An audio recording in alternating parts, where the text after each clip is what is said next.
Hi, and welcome to today's episode in our series of live stream panel discussions about legal considerations for high growth startups.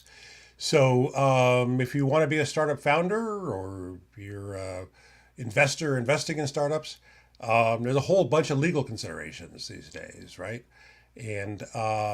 Fourthly, in partnership with Foley and Lardner, put together this series of live stream panel discussions about this topic, legal considerations for high growth startups. So I'm Brett Waters. I've spent my entire life in Silicon Valley. Today, I teach entrepreneurship at Stanford University. I coach startup CEOs at Miller Center for Social Entrepreneurship, and I run the Fourthly Startup Accelerator. And super excited to be here. So next week, we're going to have a panel discussion called The Art of the Belly Flop, which is about negotiating venture capital term sheets during difficult economic times. And then the week after that, we're going to have a panel discussion about venture debt, which is kind of a growing trend in the startup capital world. But today we're here to talk about stock options that many times startups want to create a stock option plan in order to recruit and retain top talent. So here to discuss this topic with me are two expert attorneys from Foley and Lardner, starting with Casey Knapp. Hey, Casey. Hey, Brett. Nice to see you. See you. So tell us a little bit about your background. Yep. So as Brett said, my name's Casey Knapp. I'm a partner in Foley's executive compensation and employee benefits practice. I've been doing this for about 15 years, and my practice spans all sorts of companies from Fortune 25 companies, but I spend a lot of my time working with high growth startups. Awesome. Welcome. And also here with us is Andre. Hey, Andre. Hey, Brett. Thank you for having me again. My name is Andre Tillier. I'm a corporate partner here at Foley. Also been doing this for about 15 years here in the Valley for 10 now, primarily working with startups. We have a model of garage to global. So from their formation until they exited in some fashion, M&A or IPO and everything in between. So stock options, obviously, Casey is the real expert here. We, on the corporate side, also deal on a day-to-day with more mundane and standard questions that we get from our clients. Awesome. And let me also say that if anybody in the audience has any questions for our panelists, please just enter them in the chat box there, and we will get to as many of them as we can. So, Casey and Andre, let's say I've got a startup. It's pretty early stage. I've raised a little bit of seed funding. Expect to raise a more significant equity round of funding in the next 12 months or so. And I'm starting to talk to some key team members about hiring. And as I look to recruit and retain top talent, one of the questions I get from prospective employees is, do you have a stock option plan? And what do I get in the way of equity grants and stuff? So maybe we could start, Casey, with just, as an early stage startup founder, planning to create a stock option plan at some point. What are what's the best timing, and what are the steps to doing that? Yeah, absolutely. Such a lawyer answer, but I think some of this gets down to it depends, and this is not a one size fits all situation. When I sit down with companies that are first adopting an equity incentive plan, we do a lot of who, what, when, where, why type of questions. Mm-hmm. So, Brett, you addressed the primary answer to the why. And it's because your employees or your executives have started to ask, do you have options? Or your recruits, you go out to the market and they say, well, will I get options? And a lot of founders want to be able to say yes. And in my opinion, that's a perfectly reasonable answer for why you want to do this, and even why you want to do it in an earlier stage than, say, after your Series A round. And there are pros and cons to that as well. Then the next question is what? Everyone is really familiar with options. People throw around that word all the time. Options. I want options. I have options. The world of equity and compensation is actually a lot more nuanced than that. So even if we end up with some form of option in the end, I do like to sit down with founders or even investors and talk through, what does the landscape look like? You know, what are my other options, so to speak, in terms of equity compensation? There are, in fact, two different types of options. There are ISOs, or incentive stock options, and what sometimes we call non-qualified options, or NSOs. So we talk through that. Sometimes we'll talk about restricted stock. If it's an LLC, we'll talk about profits interests, even phantom stock sometimes, depending on the situation. Then we talk about timing and the who and the what, you know, the size of your option pool and who you want to be able to get the options and where they are. Are they in the United States? Are they international? So like very quickly, right, this conversation starts from like, hey, I want to give this guy some options to like, great, but like, let's take a step back and look at the bigger picture and see, you know, what you need now and what you think you might need in the near future, because we do like to try to put that bigger picture plan in place. Sure. So Casey, maybe you could just really briefly expand on the definitions of ISOs and NSOs, because I know that's a point that people get really confused about quickly. Yeah, absolutely. And this can get really technical really fast. So as Brett said, if I say something or someone has a follow-up question, please do put it in the chat, because we want this to be conversational.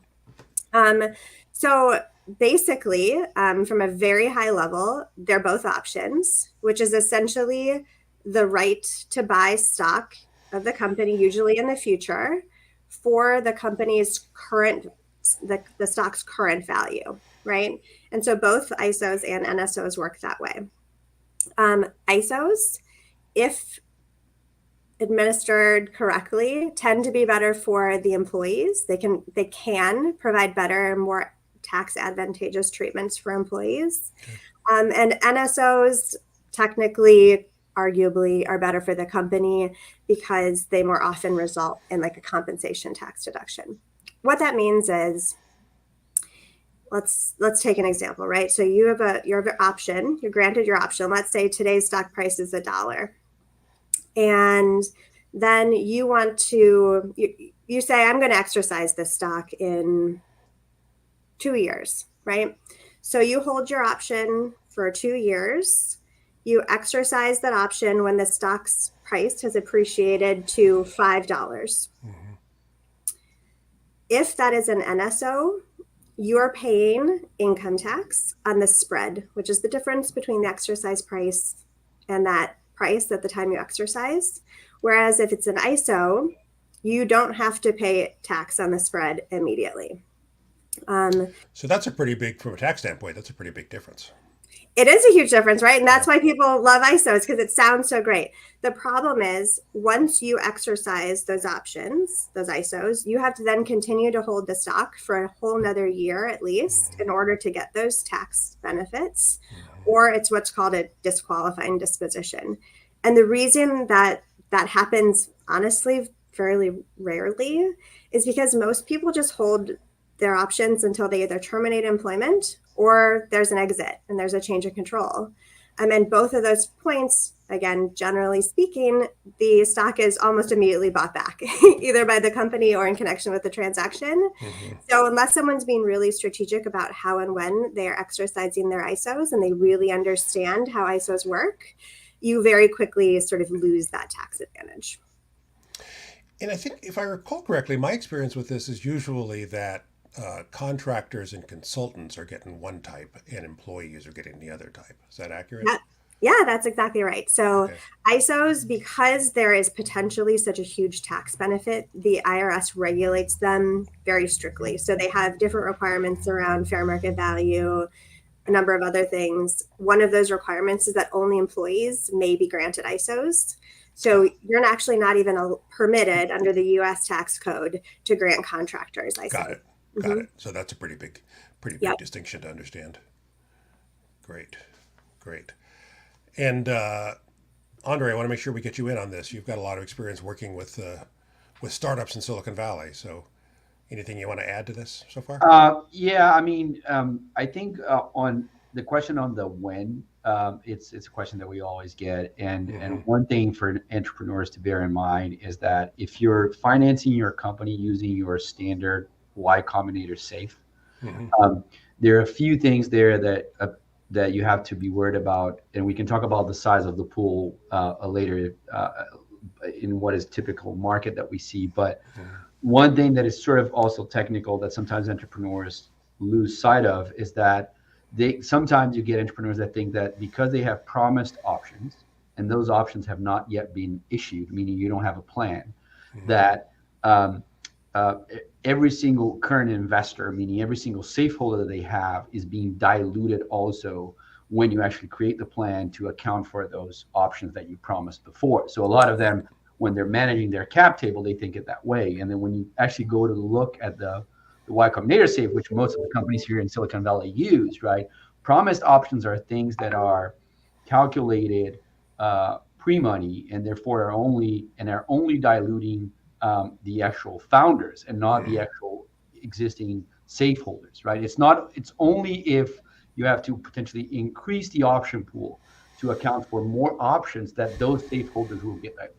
So a lot of clients we have, they're doing their cap table and they come in, oh, but I hired a CFO very early on, or another engineer very early on, and I promised him, I don't know, 5% of the company. I'm like, great, but everyone's getting diluted on that, right? No, it's only you. So that is something to bear in mind as to the when to put in place that option plan.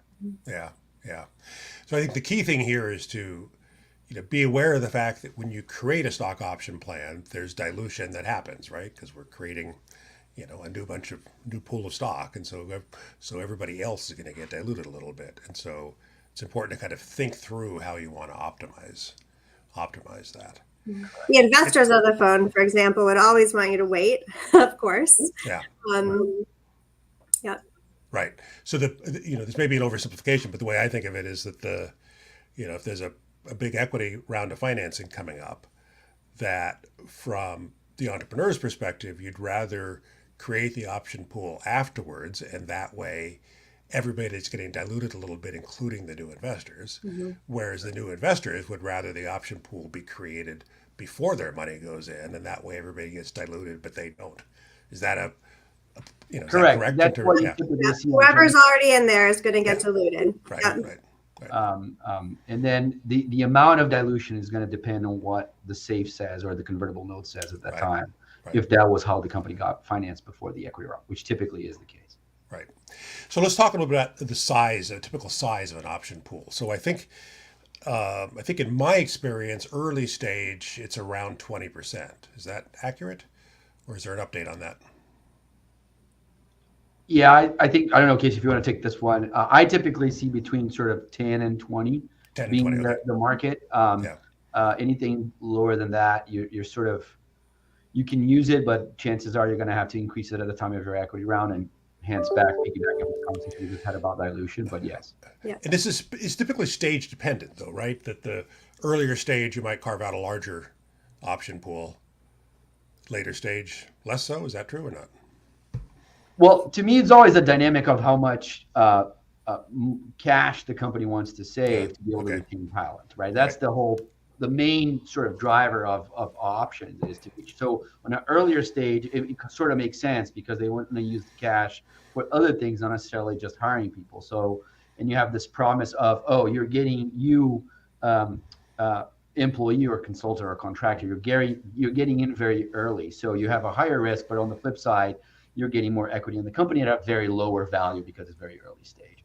Right. Now, when you're getting to more mature companies, then sometimes the company has more cash, right? It has already a business that is flowing through, and then you can sort of be able to calibrate the comp of people that you want to incentivize a little bit better. So you might not need such a larger pool. But on the flip side, you have more employees, or you might be able to hire more people as well. So, yeah, I think that's right.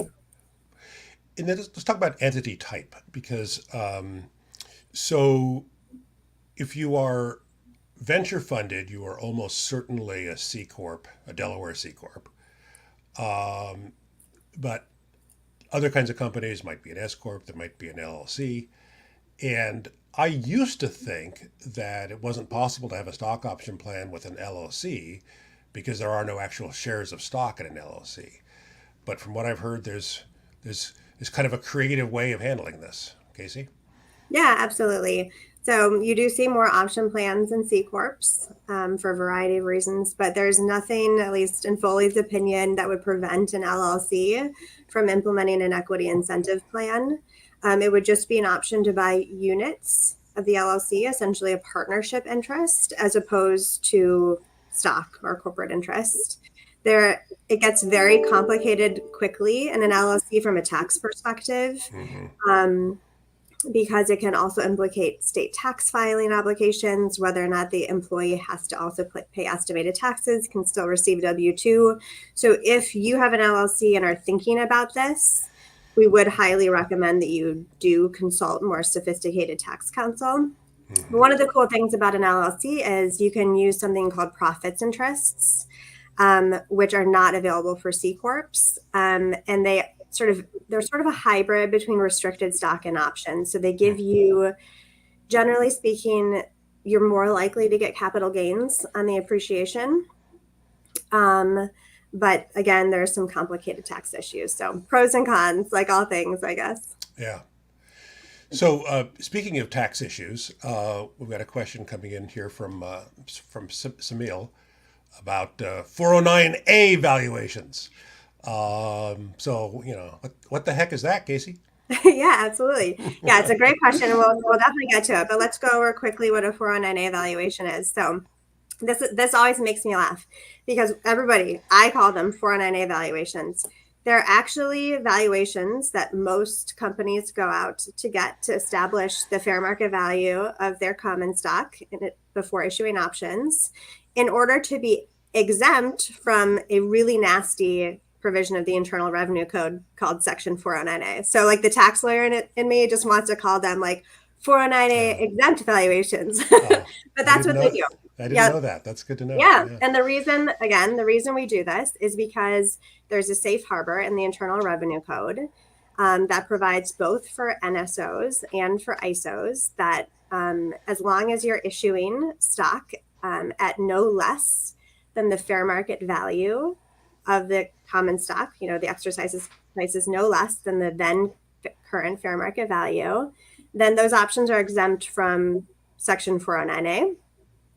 There's also a separate ISO requirement that ISOs must be issued at the current fair market value, or potentially 110% if you're a 10% shareholder. So that's a little ISO gotcha.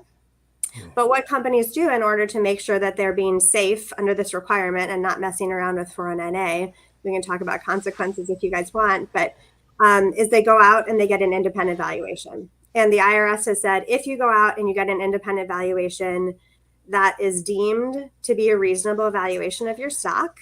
And so you can always provide it as proof, for example, to the IRS, or if you're going through a financing round or a potential change of control to anyone conducting due diligence to essentially provide some level of confidence that your stock has been or that your options have been issued with exercise prices that are compliant.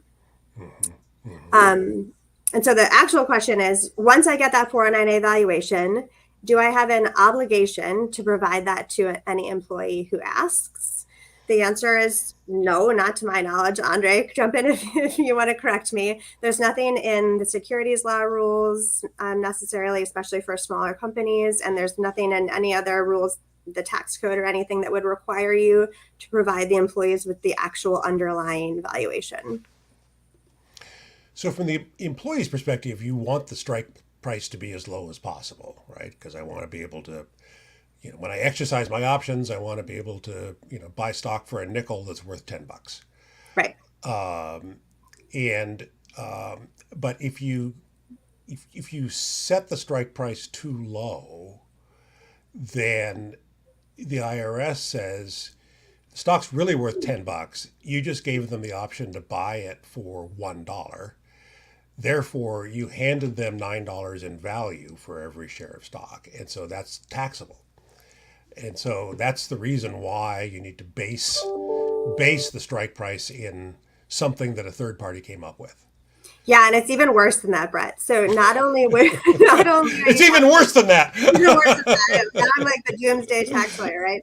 So what the IRS views that as is actually deferred compensation. And after Enron, the IRS put all these rules in around deferred compensation, which essentially is you have a right in one taxable year to receive compensation in a future taxable year, right? And when that happens, when you have true deferred compensation, the IRS essentially restricts when that can happen. So you have to say, like, it happens in year 5, or it happens only when you terminate employment or separate from service. So the nature of an option, the fact that you have essentially the optionality to get this comp whenever you want, automatically violates 409A. So not only are you taxable on that spread, you're also subject to an additional 20% income tax on that value in the year that it vests, and every year thereafter until you fix it. So it is bad. Like, you do not want this to happen, which is why so many people just go out and say, I'm not messing with this. I'm not going to value the stock myself. I'm just going to get a 409A valuation and feel safe about it. Right. And for the company, and Casey, keep me honest here, it also generates, because it's income, it generates a withholding obligation. And then in most cases, when the company is being sold, this is something that buyers don't like, because they're going to look at it and going to say, listen, you have a tax liability here. I'm either going to deduct from the purchase price, or I'm going to put it in escrow until the problem is resolved. So a lot of people just say, oh, okay, it's a problem that the employee or contract is going to have, but it actually generates a problem on the company itself. Absolutely. That can become a huge price deduction when you're trying to sell it. Yeah, absolutely. You've essentially caused yourself a reporting and withholding violation, because this income has been generating that you haven't been reporting to the IRS. Exactly right. So the big takeaway here for our audience is you want to create a stock option plan with a very attractive strike price for your employees, so that it looks great to them that they were able to buy this stock cheap. But you want to cover your butt by having an outside party do what's called a 409A valuation, so that that strike price has been kind of determined by somebody else as being a reasonable value. And the good news for those of you who use CARTA, which is a pretty common application these days to use for your cap tables, CARTA, I believe, has kind of built in, they'll connect you with outside parties that'll do your 409A valuation for you at a remarkably attractive price. So I think it's a whole lot easier today than it once was. Yeah, it's so much easier. And I would have just, I'd recommend doing it. That's why I tell all my startup clients, just do it. It's not the only way to just, again, to be a technical tax lawyer. It's not the only way that you can satisfy that IRS exemption, but it is a way that you know you're going to be safe. And it's so easy now that we just generally say, like, just do it. Yeah. Okay, so let's talk about vesting. So most stock option plans have a vesting schedule, meaning that I'm going to give you 10,000 shares, options on 10,000 shares of stock, but you have to stay with the company for X number of years in order to actually get them.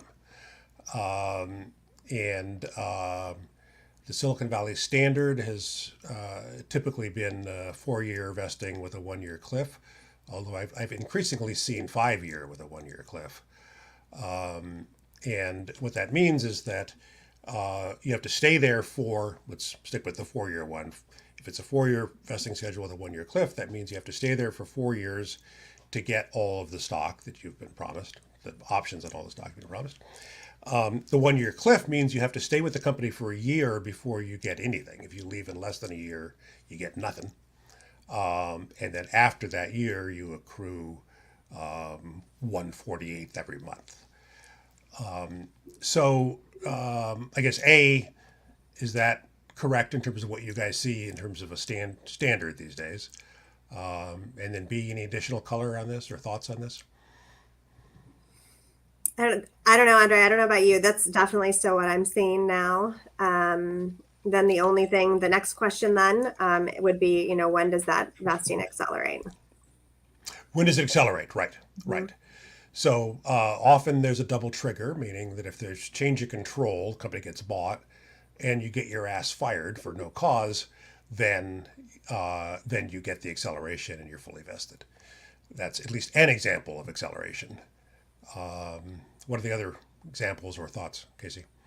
Yeah, absolutely. So you're right. Double trigger. I'd say that's a compromise between the company and the employee. Sometimes employees will ask for what is called single trigger vesting, which is if a change of control happens, they become vested regardless of if they keep their job or not.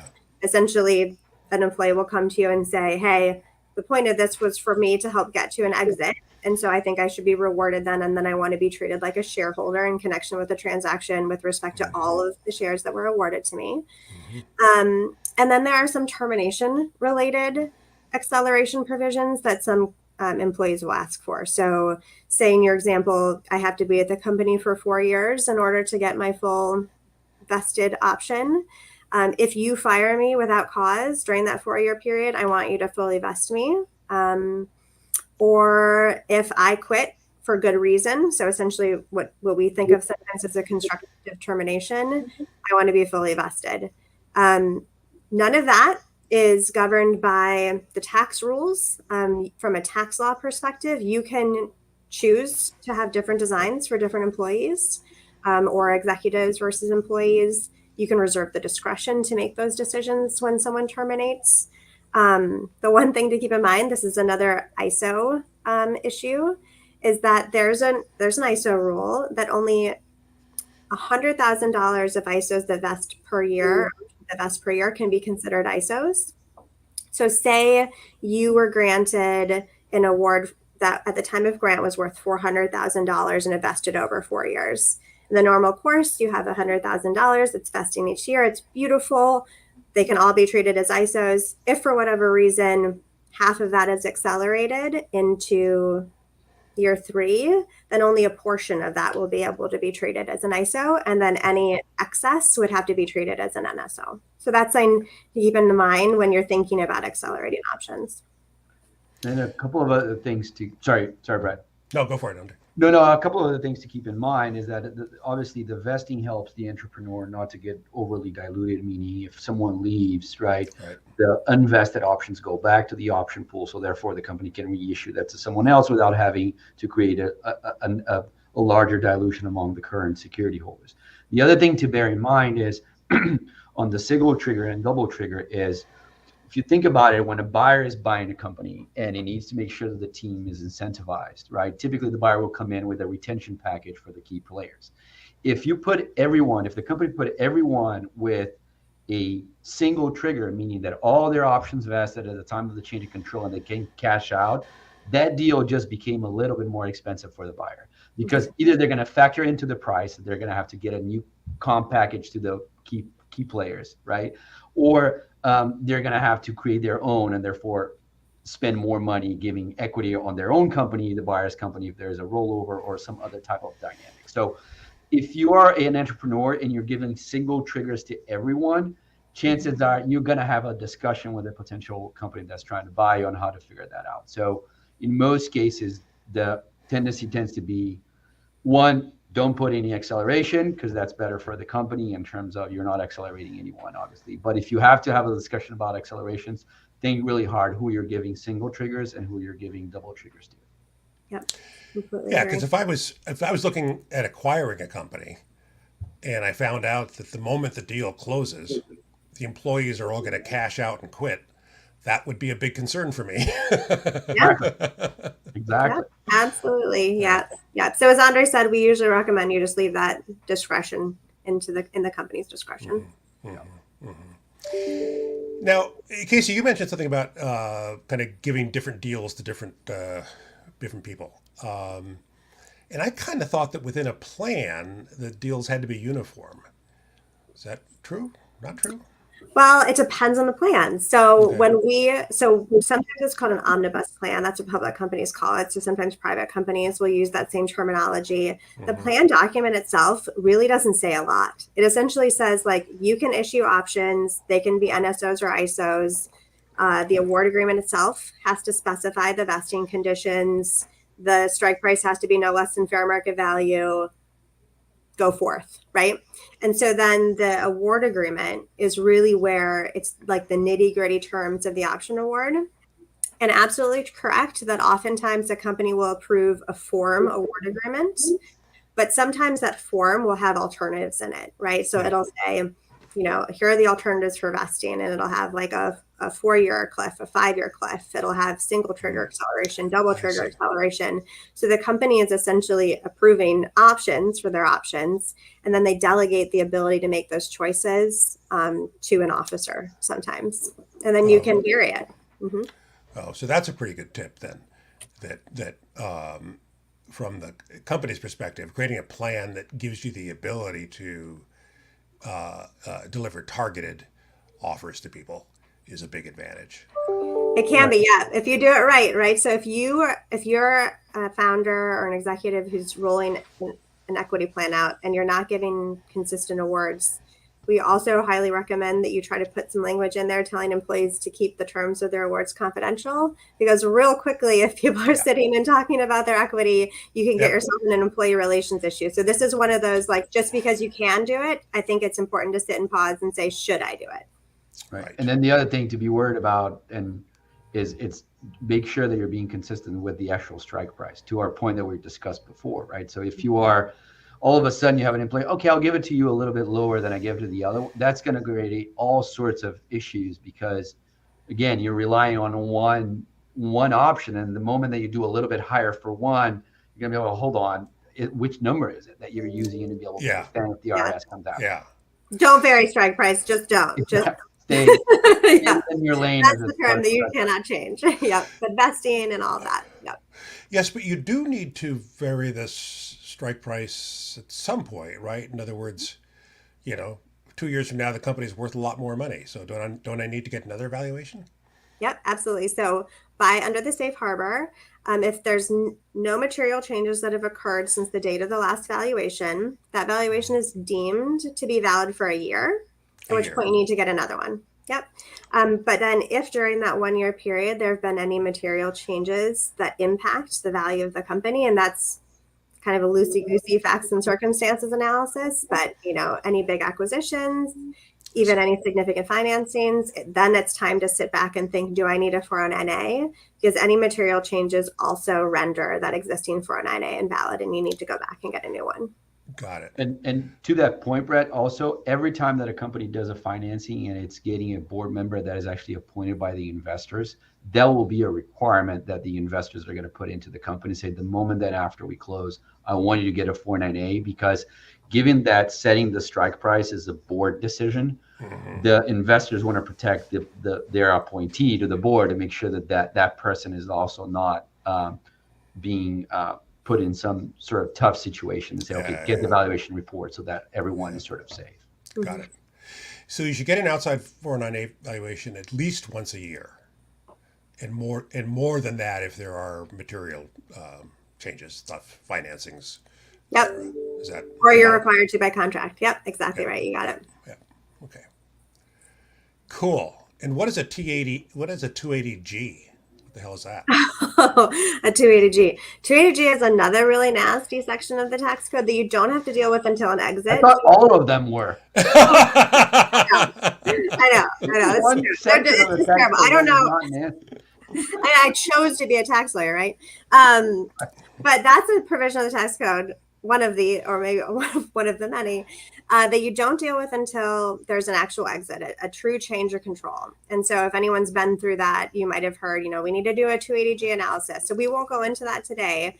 The point here is that if you do decide to accelerate, or if by contract you're required to accelerate certain option vesting, the value of that acceleration is going to be taken into consideration for the 280G analysis, which might be a bad thing. So it's one of those other considerations when you're sitting back and thinking, should I accelerate equity? There's sort of this checklist of thing that we go through sometimes to say, maybe not. Let's think through these 5 things. But we don't have to worry about that until there's an acquisition of some sort.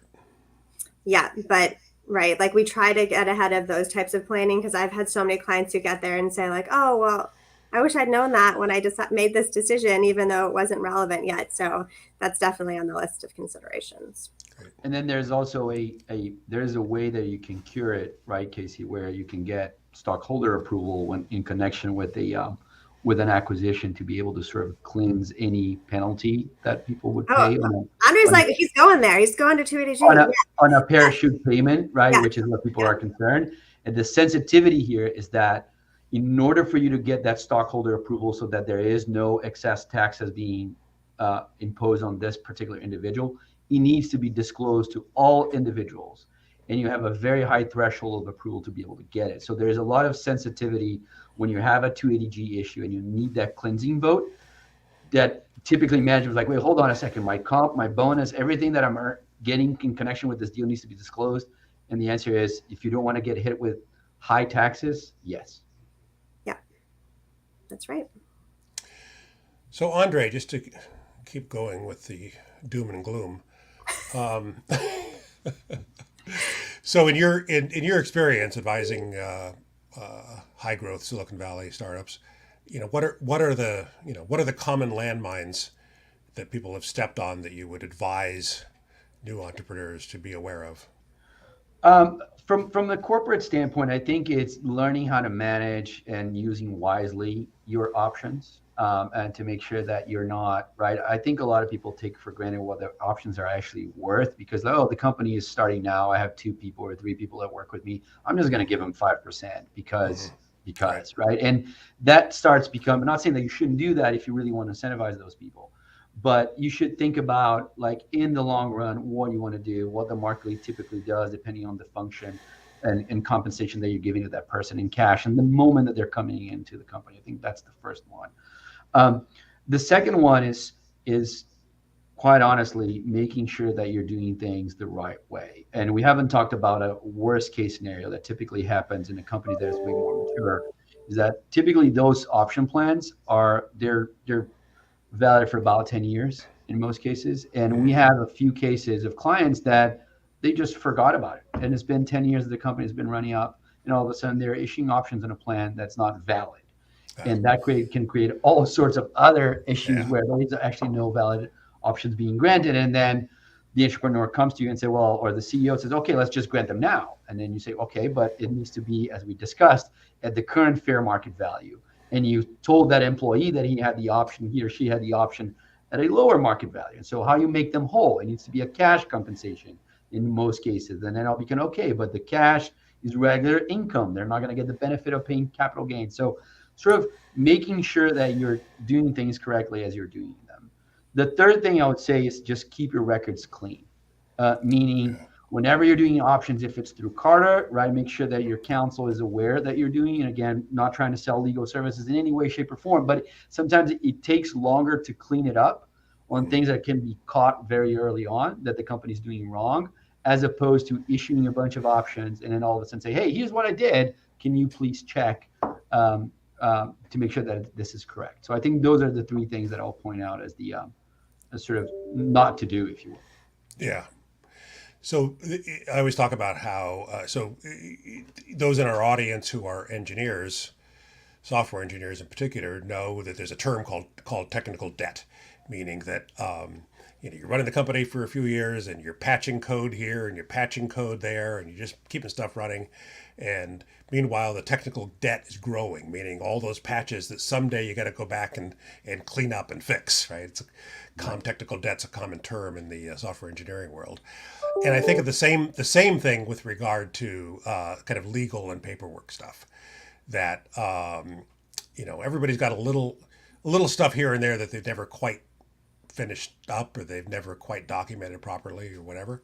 And you really want to keep on that stuff in order to not let it accumulate to the point where suddenly you've now got a big acquisition offer on the table and you're very excited you're going to sell the company.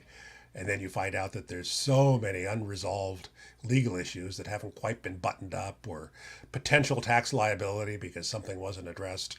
You don't want that to end up torpedoing your deal. Right. And moreover, especially with option, because of the issue of the strike price, which is the full benefit for the option or the award, whichever award you're using. Yeah. If you drop the ball, it's going to cost a lot of money for the company and for the person that you're trying to benefit by giving that option or award. Right. Mm-hmm.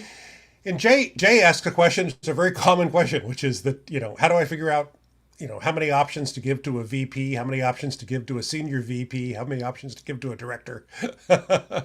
I get this question a lot, and I'm never exactly sure how to answer it because there's so many variables. Do you guys have any thoughts on this? In my experience, again, it depends a little bit on the function of that person, and also it's tied to the vesting. So if you're hiring a VP for a targeted mission or sort of goal, right? You want to make sure that you're doing what your peers are doing. It also depends, I think, on the sector a little bit that you're in and what other competitors are doing, because otherwise you're going to lose that VP or that C-level to a potential competitor.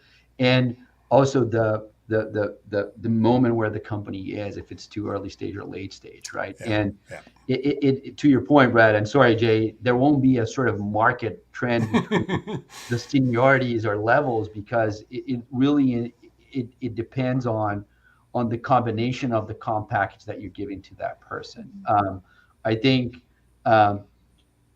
if you really want to try to bring someone, so for example, I have clients that have given CEOs 6%, 7% on a company that's on the A and B's and C rounds. So within that realm, which it was someone within the industry that they needed. And on top of it, if they reach some other goals, they had some other 2 or 3% that would be granted later. So that is one data point, but there won't be. And then when it comes to directors, that's another one. Typically directors, if they're very early stage, they're going to ask for maybe 1 or 2% at that point. But also remember that if the company is a little bit older, right, and the directors are granting themselves equity awards, then you have the whole discussion of the fiduciary duties of doing so and be able to reward the directors at that point in time. Yeah.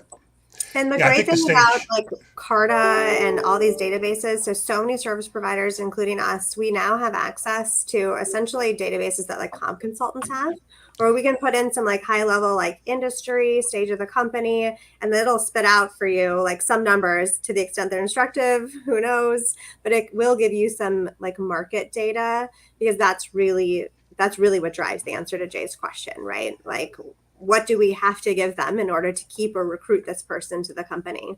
And then the only other thing I throw in there is that this, like we've been saying, the stage of the company matters so much in terms of whether or not equity is meaningfully valuable to people, right? An early stage company, equity is going to be, a stock option is going to be extremely valuable, assuming, as we all do, that that's going to be a rocket ship, right? Because it's what we call an appreciation award. It's only worth money if the value of the stock appreciates meaningfully between the date you get the option and the date you sell the stock, usually in connection with a change of control. And so if it's a later stage company and most of the growth has already occurred and it's only going to be incremental growth from the date of grants until the date of the exit, like a stock option isn't necessarily the right answer. Sometimes employees think that it is because they want equity, but sometimes it's about sitting down with them and talking through and saying, you know, actually a change of control cash bonus might be better for you. And so that's why we think it's so important sometimes to sit back and ask that why question and really understand like what levers equity and the different types of equity compensation are pulling. So Susan asks a question that is very much aligned with this, Casey. So we haven't talked about RSUs yet. So briefly, let's talk about that. Absolutely. Yep. So we talked so much about options. Susan, as I just mentioned, options are an appreciation award. So the value that the person is getting from that is the difference between the value of the stock on the date of grant and then on the date of sale, that delta. Restricted shares are what's called a full value award. You're giving someone a full share. So say I was given 10 shares and they were each worth $100 on the date they were granted to me.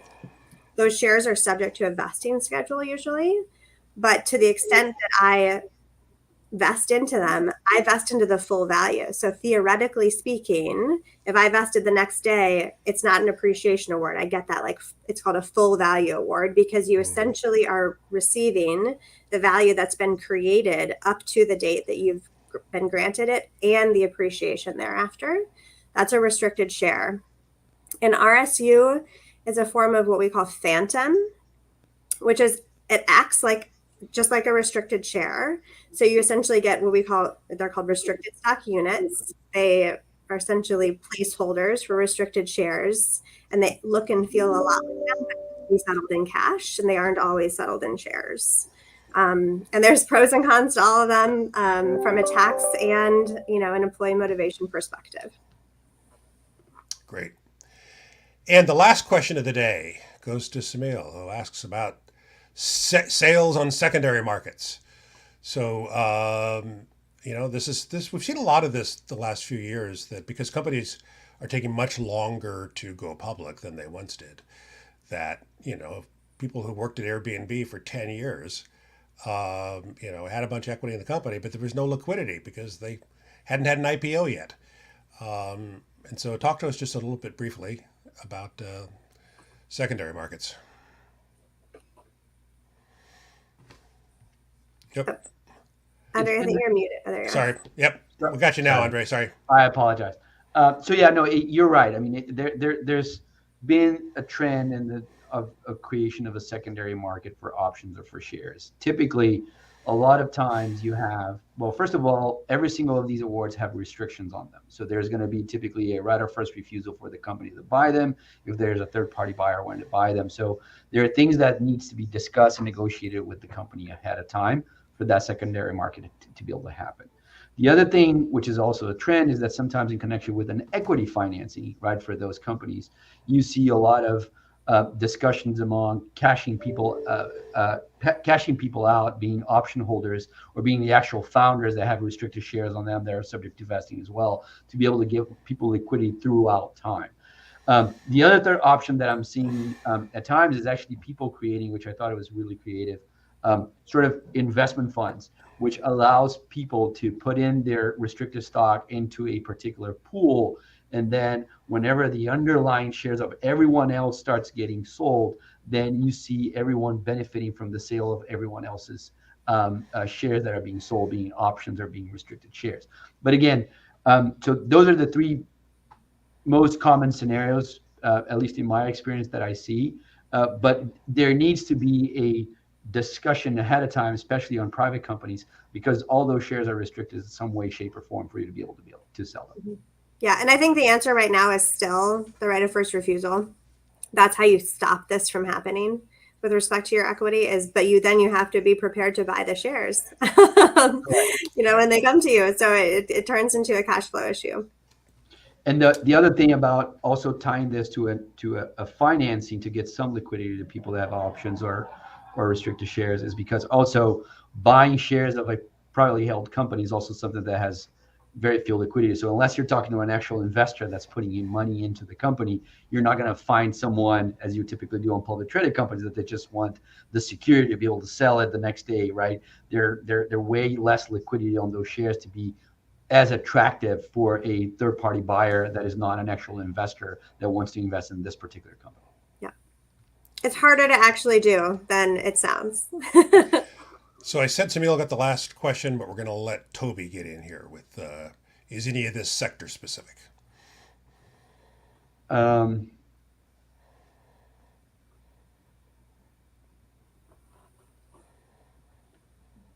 mean, I suspect the answer is yes, in the sense that I'm sure what's standard in biotech is probably different than what's standard in the software business.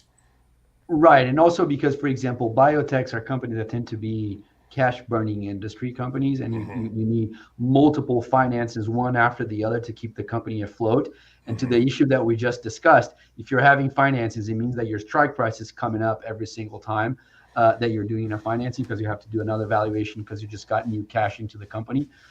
So if you're in a biotech company and you're working for them, you might want to be able to get as much as you want as ahead of time, so that you're getting that equity at a lower price than if you wait somewhere else on a company that tends to get a growth on the valuation that takes a little bit more time, for example. There you go. All right, guys, we're going to wrap up because I promised that I would keep this under an hour. But this has been a really, really great conversation. Casey and Andre, you guys have done a good job of taking a complex and confusing topic and giving us some nice, crisp answers. So, Casey, you want to tell us a key takeaway from this conversation? Yeah, it's a lot more complicated than just giving someone options, and it really is worth doing all of the planning. So asking yourself those who, when, why, where, how questions, and understanding why the answer you're giving is the right one will make your life as a founder or an investor or an executive so much easier in the future. Great. Andre, key takeaway? Use them wisely. Use them wisely. They are worth money. Use them wisely. Yeah. Excellent. Well, thanks very much to you both. This has been a great conversation. And as a reminder to our audience, our conversation next week will be what Louis, who's the partner from Foley, will be joining that conversation. What he calls the art of the belly flop, which is about how you as a company founder, you're suddenly fundraising in a difficult fundraising environment. You may see some kind of onerous term sheets that are offered to you, and so how do you think that through? And then the week after that, we'll be talking about venture debt as an alternative to traditional venture, which is always equity based. Thanks very much to Casey and Andre, and thanks to all of you in the audience for joining us. See you soon. Thank you, Brett. Great. Thanks so Bye, much. everyone.